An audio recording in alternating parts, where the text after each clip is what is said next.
Politics का जो second chapter है, the end of bipolarity. So first chapter में हमने पढ़ा कि कोल्ड वॉर जो तो कंट्रीज के बीच में चल रहा था और उनके अलाइज के बीच में चल रहा था, और नॉन अलाइनमेंट मूवमेंट के बारे में। तो अब हम इस चैप्टर में उन्हीं कंट्री में से एक कंट्री के बारे में पढ़ेंगे जो कि है USSR. Okay, USSR and USA के बीच में लड़ाई चल रही थी, उन लोगों के बीच में कोल्ड वॉर चल रहा था। तो इस चैप्टर में हम वो पढ़ेंगे कि किस तरीके से जो यूएसएसआर का डिसइंटीग्रेशन हुआ।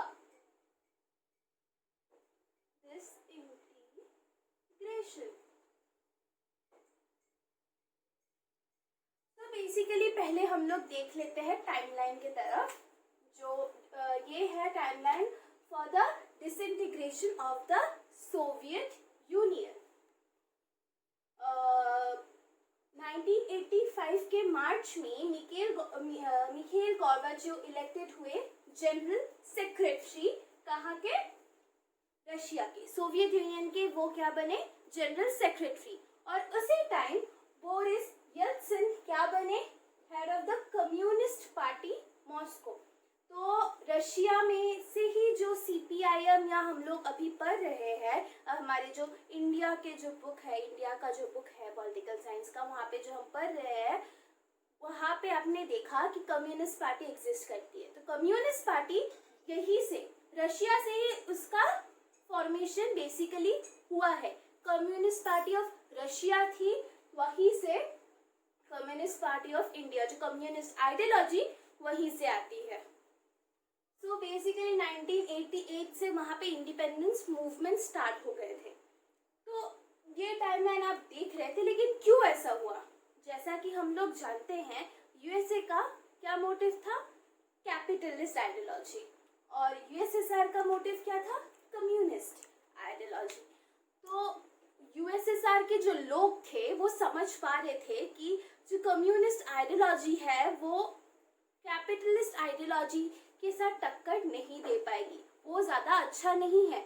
उनके लिए जो कैपिटलिस्ट आइडियोलॉजी है वो ज़्यादा अच्छा था।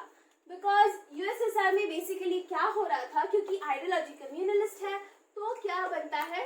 Central head. और इस वजह से एवरीथिंग इज ओन्ड बाय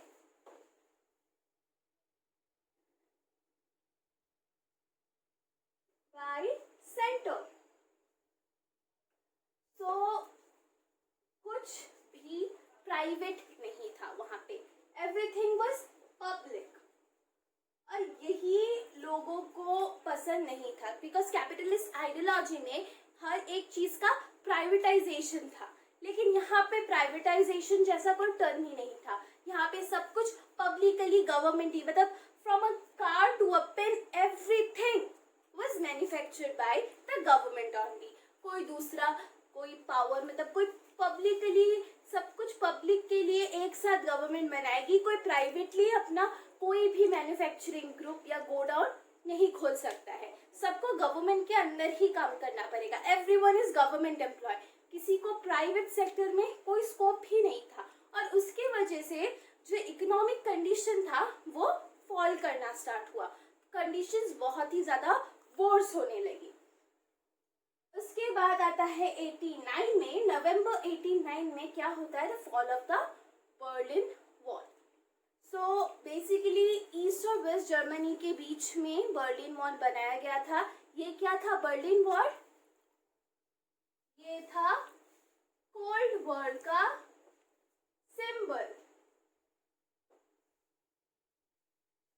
ठीक है, सो ये कोल्ड वॉर का सिंबल था। जैसे ही बर्लिन वॉल गिर गया, मतलब गिरा दिया गया, तो ये क्या सिग्निफाई कर रहा है कि जो कोल्ड वॉर था वो स्टेरिलाइज हो गया है। ओके, तो उसके बाद क्या हुआ? ये बर्लिन वॉल गिरने के बाद ही जर्मनी का यूनिफिकेशन हुआ 1990 में। ठीक है, जर्मनी का यूनिफिकेशन स्टार्ट होते होते ही 1990 हुआ। 1991 के बाद देखिए आप, एक के बाद एक इवेंट्स हो रहे हैं। ठीक है, 1990 में जर्मनी का यूनिफिकेशन हुआ और उसके बाद ही, क्योंकि इसके बाद इनको परमिशन मिल गया था वार्सो पैक्ट के अंदर कि अगर किसी भी कंट्री को जो यूएसएसआर के अंडर है उनको अगर फ्रीडम चाहिए सो दे कैन, ठीक है। तो इसीलिए 1991 में बेसिकली जो disintegration of Soviet union start हुआ। तो आप देख रहे हैं ये टाइमलाइन कैसे चल रहा है। अब हम देखेंगे 30 points that we need to remember, okay, about the Russian revolution और I can say the disintegration of the Soviet Union. तो मतलब उसका पार्ट है। सो फर्स्ट में आता है रशियन रिवॉल्यूशन कि कैसे यूएसएसआर बना बेसिकली, ठीक है, और उसके बाद उसका डिसइंटीग्रेशन। ये पूरा चार्ट मैं आपको समझाऊंगी पॉइंट्स के थ्रू, ओके। सो यहाँ पर 25 to 30 पॉइंट्स बनेंगे, वो आप लोग नोट कर लीजिएगा। So basically, USSR was formed by Vladimir Lenin in 1870 to 1924 after Socialist Revolution in Russia in 1917. Okay, so Vladimir Lenin का ये है एज, मतलब उनका जन्म हुआ था और उनका डेथ इस टाइम पे हुआ था, ठीक है। So basically जो रशियन रिवॉल्यूशन, सोशलिस्ट रिवॉल्यूशन जो हुआ था रशिया पे, वो 1917 में हुआ था। Then it comes कि व्लादिमीर लेनिन, आप लोग देख लीजिए, आप सभी ने क्लास 10th में पढ़ा ही है लेनिनिज्म के बारे में। यही है, इन्हीं की जो आइडियोलॉजी है उसको हम लोग लेनिनिज्म कहते हैं, ओके। बेसिकली जो बोल्शेविक कम्युनिस्ट पार्टी थी उनके वो लीडर कम फाउंडर थे एंड रशियन रिवॉल्यूशन के भी वो लीडर थे, ओके। उसी के बाद वो उन्होंने खुद को एज अ प्रेसिडेंट नॉमिनेट कर दिया और मतलब उन्होंने ये यूएसएसआर का फॉर्मेशन किया। देन जो ये आरआर है, आरआर का मतलब है Russian revolution. Russian revolution was totally inspired by the socialism ideology. As we all know, capitalism was the ideology of USA. So, socialism was the ideology of USSR. ये मैं बार कह रही हूँ. Socialism is for USSR and the capitalism is for USA. तो अब आता है जो मेन बात है, that is कौन सा लेनिनिज्म और सोशलिज्म क्या मीन करता है।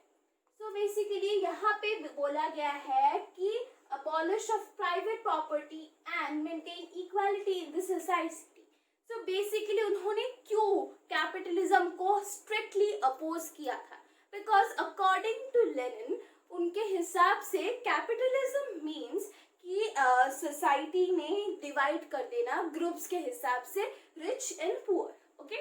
हमारे यहाँ पे जैसे we in India if we say there is caste system which divides our society, okay. इसके लिए कितने सारे लड़ाई हुए।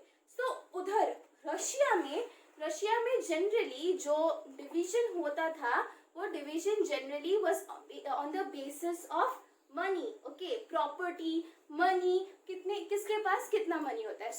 उन्होंने वो हटाने के लिए क्या किया कि प्राइवेट प्रॉपर्टी ही अबॉलिश करो, okay. Everyone have to be government employ. Basically सबको सेम वेजेस मिलेंगे, सबका सेम काम, सेम अराउंड काम होगा और मतलब इनइक्वालिटी सोसाइटी में होगी ही नहीं, सब सेम होंगे, ओके। इसीलिए कैपिटलिज्म आइडियोलॉजी हटाओ, किसी के पास प्राइवेट प्रॉपर्टी नहीं होगा, कोई अपने प्रॉपर्टी का घमंड नहीं दिखा सकता है, सब इक्वल होंगे, okay. Then it comes economy planned and controlled by the state. That is the main ideology of the socialist revolution. जो पूरा इकोनॉमी है वो किसके थ्रू मैनेज किया गया? Totally was managed by the state. That means the center power. Okay, जो USSR का centre power है वो सारा इकोनॉमी को मैनेज करता था। यही कहता है जो लेनिनिज्म जो आइडियोलॉजी है या सोशलिज्म आइडियोलॉजी बोले वो ये कहते थे। अब हम देखते हैं कि सोवियत सिस्टम का जो पावर था वो कैसे काम करता था। Like every system is accountable to the people, right? So how much accountable are they to the people? So basically the Soviet Union became great power after Second World War and was more developed than the rest of the world except USA. We all know that Soviet system was very powerful. तो इसी के वजह से it was powerful, that's why it resulted Cold War between USA and USSR. So इसी वजह से वो बाकी वर्ल्ड के सारे कंट्रीज से बहुत ज़्यादा पावर था एक्सेप्ट USA बिकॉज यूएसए में कैपिटलिज्म था.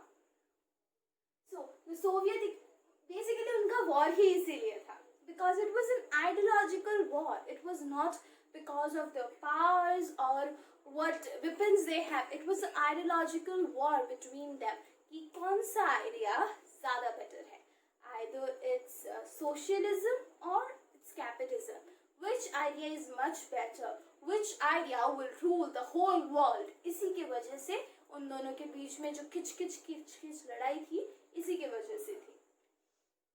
So basically the Soviet economy used much of its resources in maintaining nuclear and military arsenals.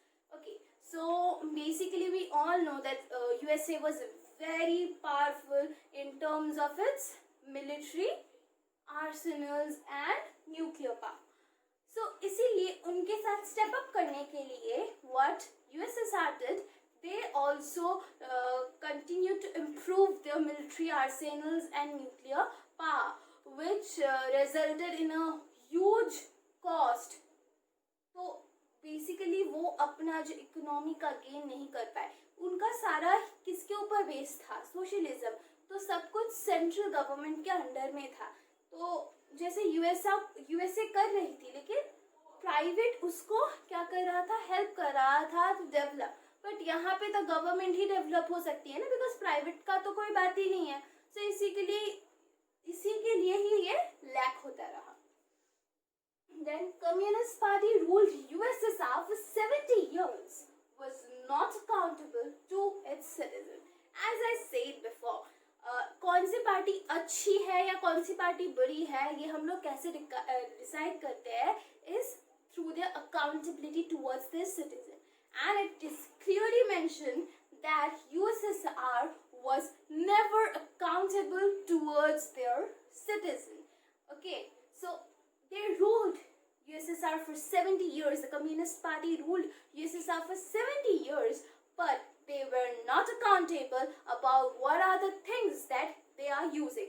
जैसे हम लोगों के पास अभी राइट टू इंफॉर्मेशन है, एक्सेप्ट अगर वो कंट्री के सिक्योरिटी को लेके है उसके बारे में हम नहीं जान सकते हैं, लेकिन बाकी सारा इंफॉर्मेशन हमको मिलता है. ठीक है, तो उसी तरीके से यूएसएसआर में ऐसा कोई लॉ नहीं था. सो whatever we are using our money for, we are not going to discuss it with the citizens. We are not letting them understand about our expenses. वो हम लोग नहीं बताएंगे. so तो वो एकदम ही अकाउंटेबल नहीं था. Party bureaucrats gained more privilege than the common citizens. Okay, so bureaucrats कौन होते हैं? जैसे अगर हम यहाँ पे देखें तो MP, MLA, IS officer, these people are the bureaucrats basically. Okay, so they gain more importance. Okay, so IS officer are not party bureaucrats. So this is solely devoted towards a party bureaucrats जैसे MPs or MLAs. So they were basically they have gained a lot of importance and privilege. उन्हीं के पीछे ज़्यादा पैसा खर्च होता था, general people के पास इतना पैसा आता ही नहीं था. सो डेवलपमेंट का स्केल था 0. Okay, then it comes the Mikhail Gorbachev became the general secretary in 1985. Then came Mikhail Gorbachev. Okay, वो 1985 में क्या बने? जनरल सेक्रेटरी बने. Now let's have a quick look towards the Gorbachev and disintegration. तो हमने देखा कि गोर्बाचेव वहाँ के जनरल सेक्रेटरी बने. तो उसके बाद क्या हुआ? तो गोर्बाचेव समझ रहे थे कि जो इकोनॉमी है उनकी वो वैसे चलने वाली नहीं, सोशलिज्म से कुछ नहीं होने वाला है. तो बेसिकली उन्होंने क्या किया? Democratic system of Soviet union के उन्होंने जो पैक्ट बोलेंगे या फिर लाइक एक आइडियल सबके सामने उन्होंने प्रेजेंट किया कि okay we are not able to present a socialism or a socialist system. People are not supporting that. So क्यों ना हम डेमोक्रेसी का वो करें. तो उसके वजह से क्या हुआ, protest against their own government in Soviet control. Okay, so basically लोग तो खुश हो गए कि यार finally we are getting democracy, but वहाँ पे लोगों के पास power नहीं था. तो within the party there were some groups.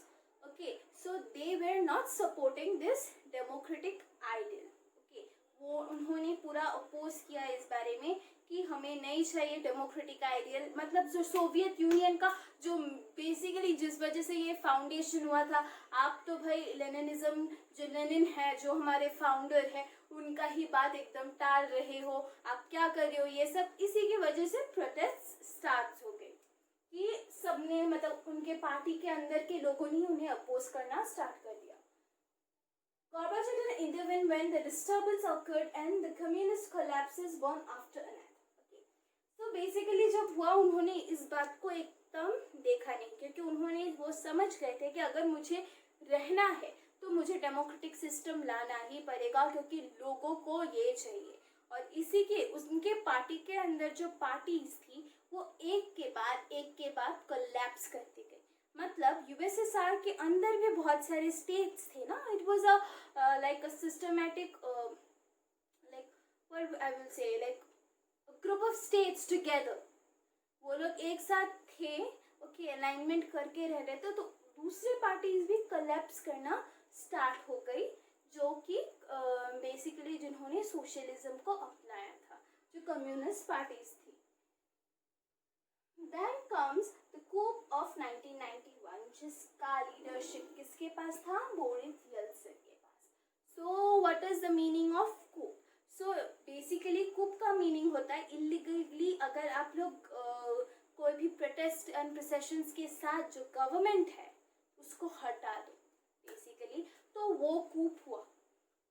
सबको पता था कि भाई बोरिस लाइक गोर्बाचेव क्या करने वाले थे, डेमोक्रेसी को लाने वाले थे. लेकिन सडनली 1991 के पहले ही वो गायब हो गए. Okay, and the party said कि वो एक वेकेशन पे चले गए हैं, और वो लंबा वेकेशन. इट इज़ बिलीव्ड कि उनको किडनैप कर लिया गया था. उनके पार्टी के लोगों के आगे वो कुछ भी नहीं कर सकते, क्योंकि उनकी पार्टी उन्हें खुद सपोर्ट नहीं कर रही थी. So basically it is believed that he was kidnapped at that time. वरना तो भाई वो डेमोक्रेसी मांग ही रहे थे ना. सडनली वो लोग चले गए और उसके बाद ही ये हुआ. तो उस टाइम बोरिस येल्त्सिन ने क्या किया कि नहीं भाई, हम लोग तुम्हारे पार्टी का आइडियोलॉजी समझ गए हैं, तुम लोग डेमोक्रेसी लाने नहीं दोगे तो हम लोग क्या करेंगे भाई, हमको ये गवर्नमेंट नहीं चाहिए, हम लोग प्रोसेशन में बैठेंगे. और उस टाइम इसका लीडरशिप गया किसके पास, बोरिस येल्त्सिन के पास, और वो बन गए नेशनल हीरो. उन्होंने डेमोक्रेसी के लिए दूसरों के लिए लड़ाई की. तो उसके बाद 1991 के बाद कैपिटलिज्म अडॉप्ट हुआ. उसी के टाइम क्या हुआ, disintegration of the USSR. Okay, उसके बाद ये हुआ और CIS formed commonwealth of independent states. Okay, मतलब जो CIS है, कॉमनवेल्थ ऑफ इंडिपेंडेंट स्टेट्स, वहाँ पे फॉर्म हुआ. मतलब रशिया लाइक यूएसएसआर का डिवाइड हुआ, और उसमें सबसे सुपीरियर कौन सा हम लोग स्टेट बोलेंगे जो कंट्री होगा, दैट इज रशिया. रशिया के पास सबसे ज़्यादा पावर्स आई और उसे सुपीरियर सक्सेसर माना गया, और Commonwealth of independent states form हुआ. अब हम इन टॉपिक्स के बारे में कुछ क्विक फैक्ट्स देखेंगे जो पॉइंट्स आपको याद रखने हैं. So basically shock therapy. Okay, this is one of the most important thing in the history of Soviet disintegration. So basically shock therapy हुआ था इसके disintegration के बाद. तो उस टाइम उन्होंने सडनली कैपिटलिज्म को अपनाया है. तो बाकी तो सब प्राइवेटाइजेशन तो वहाँ पे था नहीं, सब कुछ पब्लिक था, सब कुछ वॉज ओन बाय गवर्नमेंट. सो वो जो थी तो उस टाइम हुआ लार्ज गराज से. सो जो गराजेस थी उनको एकदम बहुत कम प्राइस में बेच दिया गया सब लोगों को, और इसी के वजह से इकोनॉमी का तो हाल बहुत ही ज़्यादा ख़राब हो गया बेसिकली. और वहाँ पे लोगों को सडनली एक वो मिला था और उनको समझ में नहीं आ रहा, अच्छा क्या कैपिटलिज्म मिला है, बट कैपिटलिज्म पहले उसका स्वाद तो पहले आपने कभी देखा ही नहीं है ना, तो कैसे आपको पता चलेगा कि कैसे उसका स्वाद है।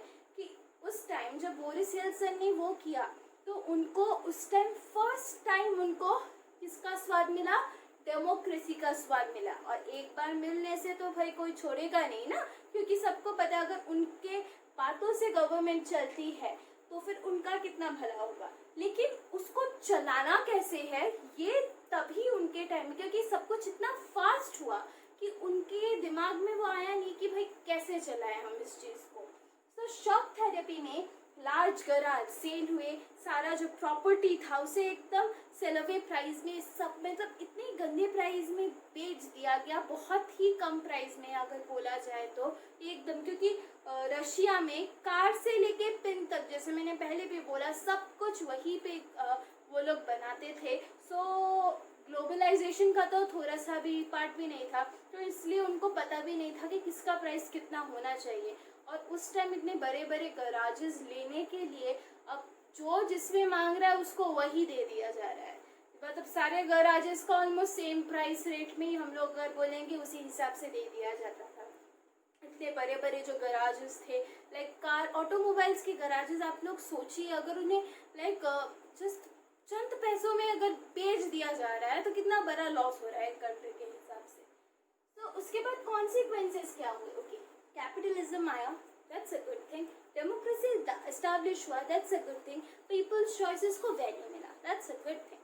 बट जब डेमोक्रेसी आता है that means democracy means lots and lots of responsibilities with it. So first responsibility was drafting a constitution. अब हर कंट्री तो इंडिया नहीं है ना कि परफेक्ट कॉन्स्टिट्यूशन बनाना है, और उनको तो भाई हम लोगों का अपना उसूल है, हमको किसी से कॉपी नहीं करना है। Okay, Indian constitution is called the bag of borrowings, but still no constitution in the world is so perfect like India's constitution. हर चीज डिफाइंड की हुई है। सो यही गलती उन लोगों में हो गई थी। उनका जो कॉन्स्टिट्यूशन था वो एकदम फालतू हुआ। इतने सारे कंट्रीज रहे और उनका कॉन्स्टिट्यूशन एकदम डिफाइंड नहीं था। इतनी जल्दी में उनका कॉन्स्टिट्यूशन बनाया गया तो उसके बहुत सारे फॉल्ट्स फ्यूचर में थे। जो प्रॉब्लम्स उस मोमेंट में थी वो प्रॉब्लम शायद फ्यूचर में नहीं होंगी। प्रॉब्लम्स चेंज होंगी, सारी चीज़ें चेंज होती है टाइम के साथ साथ। जैसे हमारे जो कॉन्स्टिट्यूशन मेकर्स थे वो बहुत ज़्यादा फार साइडेड थे, तो उन्होंने एक कॉन्स्टिट्यूशन में सब कुछ लिख दिया कि क्या होना चाहिए क्या नहीं होना चाहिए। लेकिन उन्होंने जो रशियन रिवॉल्यूशन के जो थे वो रशिया या फिर सोवियत यूनियन के जो कॉन्स्टिट्यूशन मेकर्स थे उन्होंने फार साइटेडली अपना कॉन्स्टिट्यूशन फ्रेम नहीं किया। ओके, सो इसीलिए बहुत सारा जो कॉन्स्टिट्यूशन बहुत ही ज़्यादा वीक बना। जो सेंट्रल पावर उनका था वो वीक बन गया। कॉन्स्टिट्यूशन वीक मतलब जो सेंट्रल पावर है उसका वीक होना। ये सारे कॉन्सिक्वेंसेस थे शॉक थेरेपी, और उसके जो कॉन्सिक्वेंसेस है उसके बारे में मैंने बताया। देन आता है India and post communist countries. Okay, so basically यहाँ पे दिखा रहा है कि जो इंडिया और रशिया का रिलेशंस कैसा है। सो बेसिकली हम लोग सब जानते हैं इंडिया ने नाम कि one of the founder countries में इंडिया है, लेकिन फिर भी इंडिया और रशिया का रिलेशन हमेशा अच्छा रहा है। ओके, सो इसी वजह से फर्स्ट हम लोग अगर देखेंगे तो 1971 में इंडो सोवियत ट्रीटी हो गया था। ओके, अब यहाँ पे ये बहुत ज़्यादा कंट्रोवर्सी में भी चला है कि कैसे मतलब नाम का मेंबर रहते हुए भी कैसे एक जो सोवियत कंट्री के साथ या फिर एक अलाइंड जो मतलब अलाइंड हेड कंट्री है उसके साथ आप लोगों का इतना अच्छा रिलेशन, या फिर किसी दूसरे रीज़न के लिए आपने अलाइनमेंट किया है। तो हम नॉन अलाइनमेंट मूवमेंट है फिर भी हम लोग अलाइनमेंट कर रहे हैं, तो इसी वजह से ये बहुत सारा कंट्रोवर्सी में चला। लेकिन इन फ्यूचर ये रशिया के साथ हमारा बहुत अच्छा रिलेशन प्रूव करता है। सो बेसिकली अगर यहाँ पे देखा जाए तो अभी भी रशिया में days of Indian culture celebrate किया जाता है सितंबर टू अक्टूबर। मतलब सारे जो इंडियन फेस्टिवल्स है वो रशिया में इस दौरान सेलिब्रेट किए जाते हैं। फिर वहाँ पे जो रशिया एंड इंडिया का एक जो कंबाइंड पैरामिलिट्री फोर्स भी बना, that is Indira. Okay, India and Russia का जो कंबाइंड मिलिट्री फोर्स तक बना। देन कम्स लाइक जो पोस्ट कम्युनिस्ट एरा है, तो यहाँ पे 7 नवंबर 2009 में यहाँ पे जो मिसाइल्स है वो भी टेस्ट किए गए इंडिया और रशिया के साथ। सो बेसिकली हम यहाँ पे देख सकते हैं कि इंडिया के साथ रशिया का एक बहुत अच्छा रिलेशन हमेशा रहा है। सो ये सारी चीज़ें हम लोगों ने देखी कि रशिया कैसे चल रहा है, रशिया कैसे ग्रो अप किया, इसका डिसइंटीग्रेशन कैसे हुआ, या फिर मिखाइल गोर्बाचेव का रोल क्या था वो, या और फिर बोरिस येल्त्सिन का रोल क्या था। ये सब चीज़ें रशिया को एक सुपर पावर के हिसाब से, हम अगर यूएसएसआर को देखें तो उसका डिसइंटीग्रेशन कैसे हुआ। Russia is only a part of USSR, जिसको डिसइंटीग्रेशन के बाद पावर मिला, इसीलिए रशिया, दूसरे जो स्टेट्स है वो बोल्शेविक स्टेट्स है बेसिकली, वो बहुत ही गंदे हालत में थे, वो एकदम डेवलपमेंट एकदम उनका नीचे था। रशिया क्यों, अभी भी मैं नहीं बोलूँगी कि बहुत ज़्यादा डेवलप्ड है, लेकिन फिर भी जितना भी डेवलप्ड है बिकॉज क्योंकि उसको सबसे ज़्यादा पावर मिला। बाकी सब जो यूएसएसआर के जो रीजन्स है, जो कंट्रीज़ है, उनकी हालत अभी भी ख़राब है। सो उस टाइम ऐसा फट करके डिसीजन लेना बोलने से अच्छा नहीं था। उनका डेमोक्रेसी ओके पहले से उन्होंने एक्सेप्ट नहीं किया, बाद में जाके एक्सेप्ट किया। जो इनका एक्सपेरिमेंट था सोशलिज्म का, 70 इयर्स के लिए वो काम कर गया, देन सडनली लोगों को समझ में आ गया कि कैपिटलिज्म इम्पॉर्टेंट है। सो इस तरीके से गिरना उठना गिरना उठना गिरना उठना, इसका रिजल्ट बेसिकली क्या हुआ हम लोग सब देख रहे हैं कि क्या हुआ, इसका डिसइंटीग्रेशन हो गया।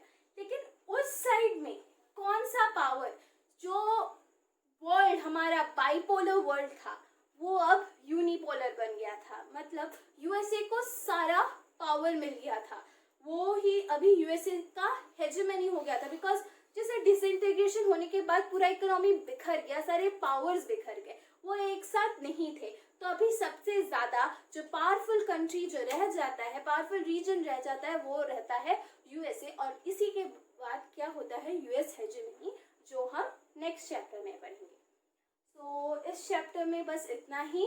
अगर आपको कोई भी क्वेरीज रहती हैं तो मैंने नीचे अपना इंस्टाग्राम हैंडल दे दिया है, you can hit me up there, और you can also ask your queries in the comment section. Or don't forget to like, subscribe and share my channel. Thanks for watching.